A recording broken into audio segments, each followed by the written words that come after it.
अर्जुन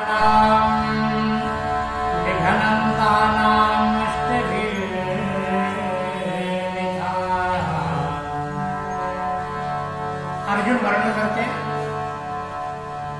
कि ब्राह्मण दिव्य श्राप युक्तानाम, ब्राह्मणों के श्राप के कारण भगवान द्वारिकाधीश इस सुधाम को छोड़ के जो है इस मृत्यु लोक को छोड़ करके सुधाम को चले गए। क्यों, कैसे गए? वारुणीं मदिरां पीत्वा मदोन्मथिचेतसाम् अजानतामिमां योन्यं चतुः पंचावशेषिताः। वारुणीं मदिरां पीत्वा, सारे लोग विप्र श्राप से मदिरा पी के आपस में मार मार के मर गए। उसमें तो 4-5 लोग बचे। युधिष्ठिर जी ने जब से सुना कि भगवान द्वारिकाधीश सुधाम को गए, युधिष्ठिर ने स्वर्गारोहण का निश्चय किया। क्योंकि इस मृत्युलोक में अनेक प्रकार के जो है, जहां देखे वहीं कहीं चोरी होती है, कहीं अहिंसा, कहीं अधर्म, सारे अशुभ जो है दिख रहे। इसलिए युधिष्ठिर जी ने निश्चय किया कि अब हम जो है स्वर्गारोहण करेंगे। अपने पौत्र परीक्षित को हस्तिनापुर का उत्तराधिकारी बना दिए। उधर मथुरा में अनिरुद्ध के पुत्र वज्र को जो है वहां का उत्तराधिकारी बनाया, उनका अभिषेक किया। मथुरायाम तथा वज्रम शूरसेनापतिम तथा, वहां पर वज्र अनिरुद्ध के पुत्र वज्र को अभिषेक करके वहां का राजपाट जो सौंप देते हैं। युधिष्ठिर जी सारे वस्त्र उतार देते हैं और मूकी भूतम, ऐसा लगता है कि जैसे उनको जो बोलना ही नहीं आता। बिना किसी से बात किए युधिष्ठिर जी चल देते हैं। अनपेक्षामाणो निर्गाधक्षण बधिरो यथा, जैसे कोई बहरा आदमी कोई आवाज दे लेकिन उसको सुनाई ही नहीं देता। युधिष्ठिर जी निश्चय किया कि बिना भगवान के यहाँ इस मृत्यु लोक में रहना अच्छा नहीं है। इसलिए सर्वे तमुन्निन भातुर, सब भाइयों से निश्चय किए और जो है स्वर्गारोहण के लिए निकल पड़ते। विदुर जी ने तो प्रभास क्षेत्र में अपना शरीर छोड़ा था। और ये स्वर्गारोहण की जो कथा है पांडवों की, ये कथा को सुनने से जीव को मोक्ष गति की प्राप्ति होती है। और शृणोतयं स्वस्थयं पवित्रं लब्धाहरो भक्तिमुपैति सिद्ध्यं या श्रद्धेयं भगवत् प्रियाणां पांडव सुतानामिति प्रयाणम्।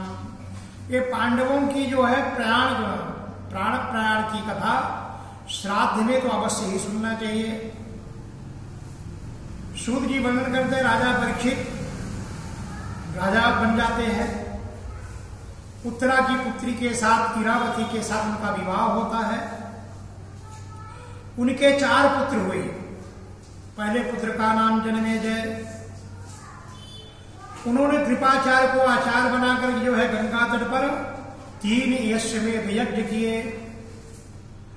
अब एक दिन जो है राजा परीक्षित दिग्विजय को निकल पड़ते हैं। दिग्विजय करते समय शिविर से कुछ दूर उनको एक घटना घटती, एक घटना दिखाई देती। देख रहे हैं धर्म जो है बैल का रूप धारण करके एक पैर से जो है चल रहा है, एक पैर से घूम रहा है, एक ही पग है। और वो पृथ्वी माता से, पृथ्वी जो है वो रूप धारण कर लेती। ये पृथ्वी में पाप भर जाता है, ये पृथ्वी माँ को रूप धारण कर लेती। और वृषभस्थ धर्म रूपेण, बैल जो है धर्म का अवतार है। अब पृथ्वी माता से जो है धर्मावतार बैल प्रश्न करता है कि आपका मुख मलिन क्यों है? ऐसा लगता है आपके संबंधी कहीं दूर चले गए हैं। तुमको इस बात का डर हो गया कि तुम्हारे ऊपर शूद्र का शासन होगा। मनुष्य का स्वभाव राक्षसों जैसे हो गया है, आसुर भावमापन्न है तो मनुष्य, लेकिन स्वभाव दैत्यों जैसे हो गया है। अब धरती माता उत्तर देती है, भवान ही वेद तत् सर्वं यं मां धर्मानुपृच्छसि चतुर्भिर्भरतसेजेनो पादैलोक सुखावहै। पृथ्वी माता कहती है कि तुम मुझसे जो प्रश्न कर रहे हो वो तो स्वयं आप जानते हैं।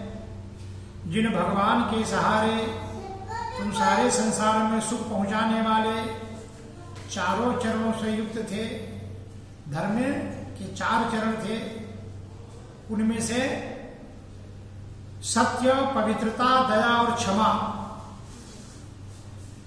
इन जो हर जीवों को आप सुख पहुंचा रहे थे, तो ये सब भगवान के कृपा पात्र से आप कर रहे थे। तेनाहं गुण पात्रेणो श्रीनिवासेन सांव्रतम। अगर ये सब वस्तु थी, सरलता, समदया, दम, समता, वीरता, तेज, बल, स्मृति, स्वतंत्रता, कौशल, कांति, धैर्य, कोमलता, निर्भीकता, विनयशील, ये केवल भगवान की कृपा थी। तेनाहं गुण पात्रेणो श्रीनिवासेन सांव्रतम। तो भगवान के कृपा से सब ये था जो भी था। पृथ्वी कहती है हमको अपने रत्नों का घमंड था कि मेरे पास बहुत धन संपत्ति है। भाई सब कुछ तो सोना चांदी सब पृथ्वी में ही है। और जब किसी जीव को घमंड हो जाता है तो भगवान उसका परित्याग कर देते हैं। भगवान का भोजन ही घमंड है। मेरे को ऐसा लगता है अब पृथ्वी माता धर्म रूपी बैल से वर्णन करके बोल रही है। मेरे को ऐसा लगता है मेरे को अपने पर घमंड हो गया था, इसलिए भगवान मेरे को छोड़ दिए। इस प्रकार की दोनों की बात सुन रहे थे। मुझे सौभाग्य का गर्व हो गया था, इसलिए भगवान ने मेरा परित्याग किया, मेरे को दंड दिया। तयोरेवं कथयतो पृथिवीयो धर्मयोस्तदा परिच्छिन्नाम राजर्षि प्राप्ता प्राचीन सरस्वती। दोनों की बात परीक्षित सुनते हैं और पूर्ववाहिनी सरस्वती के तट पर राजा परीक्षित पहुंचते हैं। राजा परीक्षित एक विचित्र घटना देख रहे कि एक शूद्र जो है हाथ में डंडा लेकर के और उस गौ माता को जो है डंडे पर डंडे लगा रहा, काठी पर काठी हन रहा। तत्रो गोमथिलं राजा हन्यमाना मनाथवत् दंडहस्तं दर्शनं दर्शेन बलञ्चनम्। ये जब घटना राजा परीक्षित देखते हैं तो देखते हैं कि गाय तो बड़ी दुबली पतली है। गाम चा धर्म दुभादीनम वृषम शूद्रपताहताम। ऐसी गो माता जो किसी से दुश्मनी नहीं रखती और इसी दुबली पतली गाय को जो है इस प्रकार से शूद्र प्रताड़ित कर रहा है। राजा परीक्षित से नहीं रह गया, प्रश्न किए कस्पम अष्टमी लोके परास्यम बलान बली। तू कौन है? ये मनुष्य रूप धारण करके इस प्रकार से जो है मूक प्राणियों पर अत्याचार कर रहा है। मैं तेरा वध करूंगा। जिस राजा के राज्य में तो है कौन? यश्च राष्ट्रे प्रजा सर्वाश्रयन्ते साधु साधुभिः तस्य मत्यस्य नश्यन्ति कीर्तिराजुर्भवो गतिः। जिस राजा के राज्य में प्रजा दुखी होती है, साधु संत दुखी होते हैं, उस राजा का राज, कीर्ति, आयु, ऐश्वर्य परलोक सब कुछ नष्ट हो जाता है। राजा परीक्षित प्रश्न करते, आप कौन है? आपके ये 3 पैर किसने काट दिए हैं? निपराधों को अंग भंग करके जो है अभी भी पांडवों को वंशज, ये तो पांडवों के वंशों में जो है एक प्रकार का कलंक है।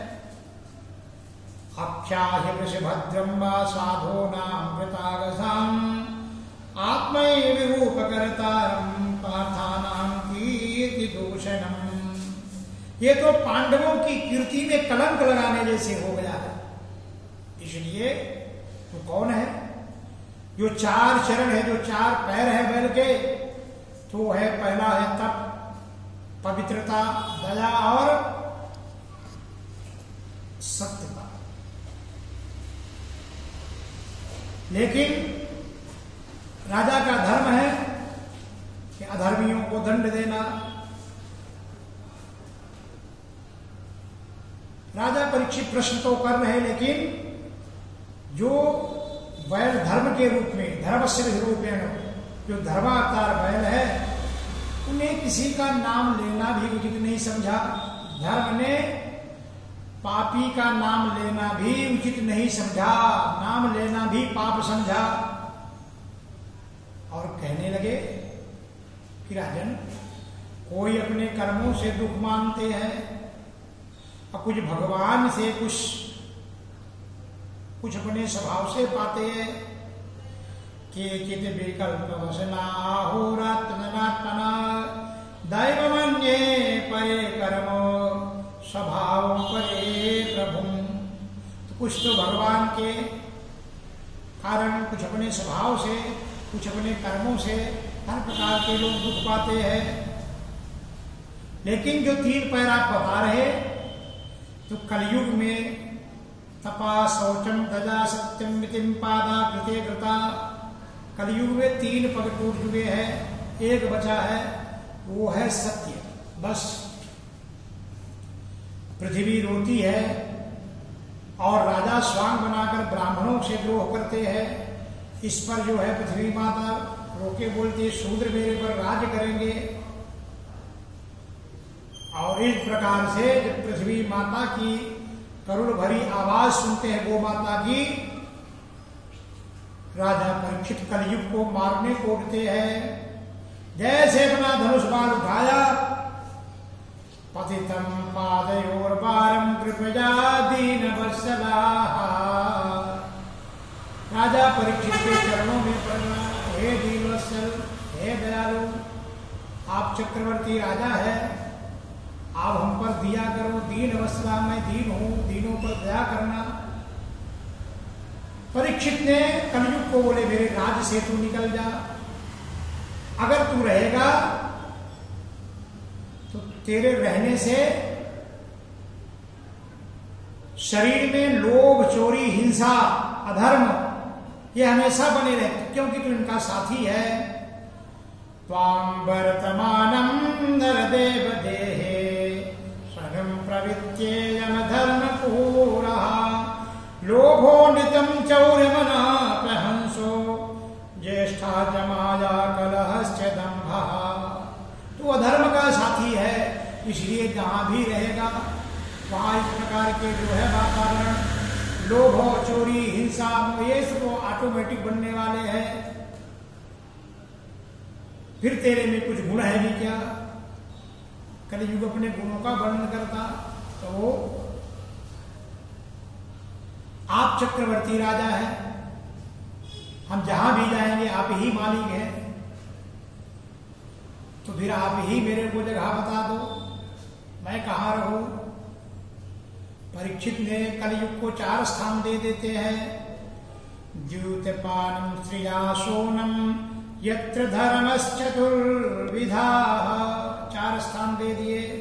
द्यूत जहां जुगारी लोग हैं, पानम मदिरा पान करने वाले, स्त्रियम वैश्या इत्यादि सोनः जहां हिंसा होती है, ये 4 जगह जो है कलयुग को दे दिए।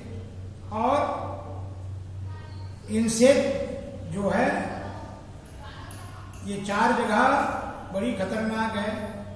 अब कलयुग राजा परीक्षित के सामने हाथ जोड़कर बोलता, महाराज ये 4 जगह बहुत छोटी जगह हो गई, मेरा परिवार बहुत बड़ा है, मेरा परिवार अधर्म का परिवार है और अधर्म के लिए तो बहुत जगह होनी, इनको कौन अच्छे लोग यूज करेंगे, यहाँ तो कोई रहता भी नहीं है, इसलिए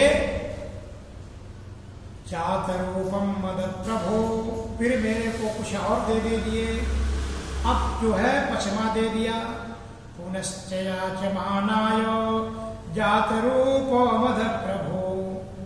अब जब कलयुग में याचना की तो पचमा जगह दे दिया सोना, लेकिन ये सोने से बहुत लोगों को सावधान रहना चाहिए, विशेष तो धर्मशीलो राजा लोकपति गुरु, इनको बहुत सावधान रहना चाहिए, राजा को गुरु को, जिनको धर्म कर्म करना है, नहीं तो जो है सोने में भी कलयुग सवार होता है, इसी प्रकार से घटना घटती है। अब 5वां स्थान दे दिए कलयुग को, कलयुग प्रसन्न हो गया। एक दिन जो है जब पांडवों ने जरासंध का, भीमसेन ने जरासंध का वध किया, उसका मुकुट जीत कर एक पहचान के रूप में ला करके एक कोठरी में रख दिया। राजाओं का पहले एक निशानी होती, किसी राजा पर विजय प्राप्त किए क्या, उसका मुकुट जीतकर अपने राज खजाना में जमा करते थे कि मैं इतने राजाओं को जीता।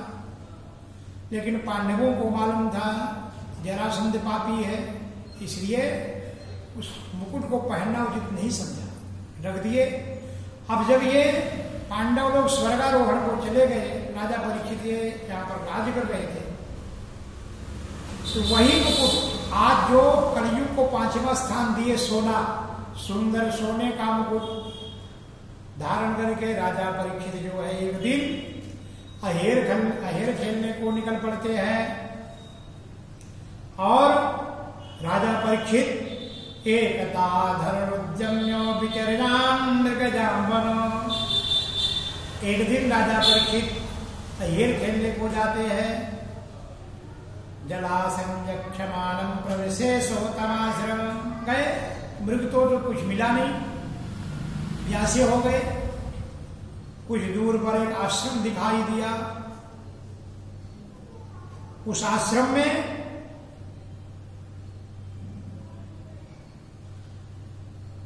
शमीक ऋषि भगवान के ध्यान में बैठे थे।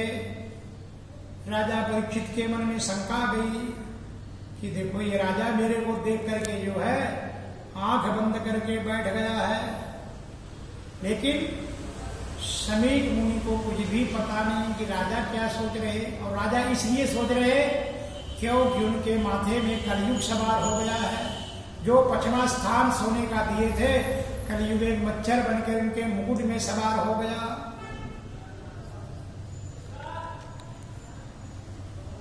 राजा को क्रोध आया, परीक्षित को बड़ा क्रोध आया, अपने धनुष बाण को अपना बाण निकाले और एक मरा हुआ सर्प पड़ा हुआ था, तो मरा सर्प जो है शमीक ऋषि के गले में डाल दिए। और शमीक मुनि का जो पुत्र बड़ा तेजस्वी श्रृंगी बच्चों के साथ खेल रहा था, और जब कुछ बच्चों ने बताए कि आपके पिता के जो है गले पर जो है सर्प पड़ा हुआ है और राजा परीक्षित ने डाल दिया है, श्रृंगी ऋषि को बड़ा क्रोध आया कि जिसने भी, अरे अधर्मी राजा, अहो अधर्म पालानाम तीव्रानाम बल भुजामि वो, अरे राजा जो धर्म की रक्षा करने के लिए जो हमेशा वचन देते हैं वो अधर्मी बन गए हैं। और ब्राह्मण क्षत्र बंधु ही द्वारपालो निरूपिता, इनका धर्म है कि साधु संत ब्राह्मणों की सेवा करना, और सेवा ना करके ये तो पाप में उतर गए हैं। तो जिस प्रकार से इनने मर्यादा को छोड़े हैं, जो भी इतलंघित मर्यादम तक्षक सप्तमेहनी नदक्षस्वकुलङ्कारम् चोदते मे तद्भुतम्। जिसने इस प्रकार के जो है मर्यादा को छोड़ा होगा, ऐसे कुलंगार को मैं श्राप देता हूं कि आज के 7वें दिन को तक्षक नाग से, और ऐसा बोल करके मुक्त कंठोर रोदहा, जोर जोर से रोने लगे। उस समय जो है समीक मुनि की आंख खुलती है, देखते हैं बेटा रो रहा, तो रोने का कारण पूछे और मरे हुए सर को गले से निकाल के बाहर फेंक दिए। और जब जो है समीक ऋषि को समझा कि मेरे बेटे ने श्राप दे दिया, उस समय जो है समीक ऋषि बहुत दुखी हुए। राजा परीक्षित को अपने बेटे से बोलते, देखो राजा परीक्षित धर्मवेत्ता थे, बहुत धर्मात्मा पुरुष है, वो श्राप देने के योग्य नहीं है। जब राजा नहीं रहेगी तो चोर डकैत जुआरी सब बढ़ जाएंगे, फिर प्रजा में अराजकता फैल जाएगी, बड़े संकट उत्पन्न होंगे, और कैसे ही जो है इस प्रकार से प्रजा की रक्षा होगी। इति पुत्र कृताग्ने जो सोनुक्त महामुनि, पुत्र के इस प्रकार कृतज्ञ कर्म को जो है समीक मुनि बहुत दुख मानते हैं। गोपाल कृष्ण भगवान की जय।